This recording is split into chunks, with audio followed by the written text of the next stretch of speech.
when you're there for sure. What's up, guys? Back with a new video today. So we're gonna head over to UFC before we go to Kansept. We're gonna take a picture with all the competitors and their medals, so that should be cool. We usually don't get to see the Tuesday and Thursday kids, so it'd be a good mix-up. You can see them, they can be surprised, hey, Coach Carter. But yeah, it was good. Had a little break from jiu-jitsu, but we're back at it again. So yeah, when I told Carter that we were gonna go to the class tonight, Carter said, "Oh, maybe we should try to do that more often." I said, "Well, we'll see how it goes. Like Tuesday, not bad. Thursday, I need 100% of my gas when we go to the comp class. So maybe Tuesdays we can go there and then head to Kansept afterwards. We'll kind of see how that goes. Yeah. So last night was a good class. We helped out with the kids, and then we rode up into the adults class. Yeah. Posted some of the videos on my other Instagram account. It's kind of fun with this with these glasses, you know.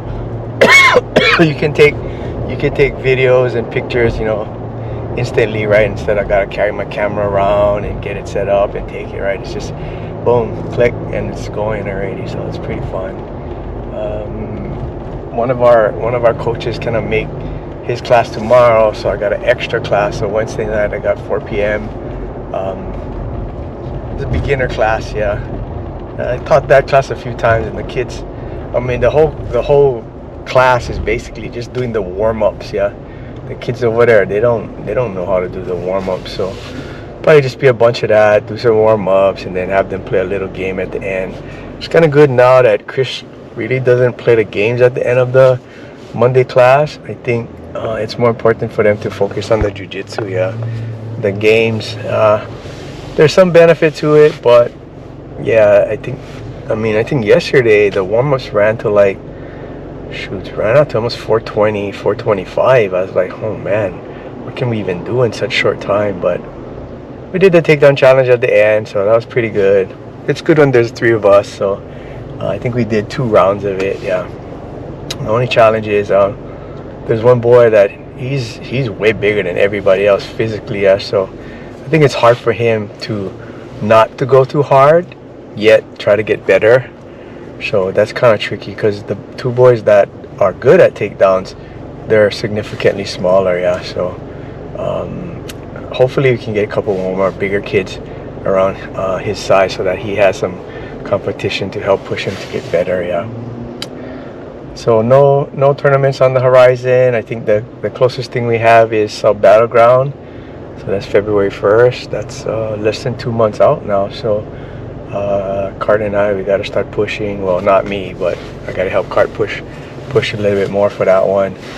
Get us ready for that. Yeah, I think coming in with a different mindset this time about how to attack, how to approach. What's the game plan? Should be a little different. Yeah. So hoping for a good turnout on that one. Yeah.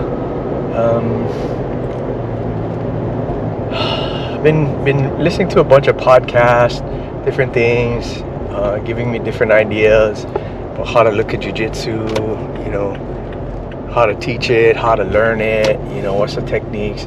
Oh, I was listening to this podcast, right, and then this guy is talking about this choke called the Roadhouse choke, right? So I was listening to it, and it's literally like it kind of reminded me, like one time we were at home and Cart decided that he's gonna put his fingers on his mom's arteries on the side. Yeah, she almost passed out just by pressing the sides. Like she said, "Oh, I started to feel lightheaded."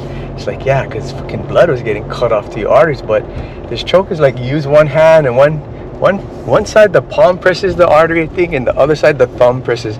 And he said it's legal. Even though like you're literally putting your hand on the guy's throat, it's a legal choke. So I was kind of, I watched the video a little bit. I don't know that I'd ever try it, but it sounded kind of interesting. Did say he pulled it off in a tournament. I actually saw him do it, and it was at a black belt level, so it wasn't like he was doing it against one of his white belt students. So it is a legit technique. I don't know. It sounded kind of interesting. Roadhouse, like the Patrick Swayze movie. or the Family Guy, Oh. that episode.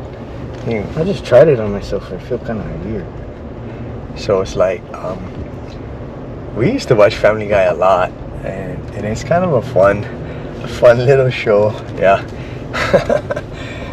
My wife never really liked letting Cart watch Adult Swim, but we watched a lot of that when Cart was young, right? And I guess it was kind of advanced. I mean, kind of adult kind of themed topic. So yeah, I guess in retrospect, probably wasn't the greatest idea, but we had fun with it. So whatever's. Anyway, dudes and dudettes, that's all I got for today. Gonna check out and in UFC. Captain said peace.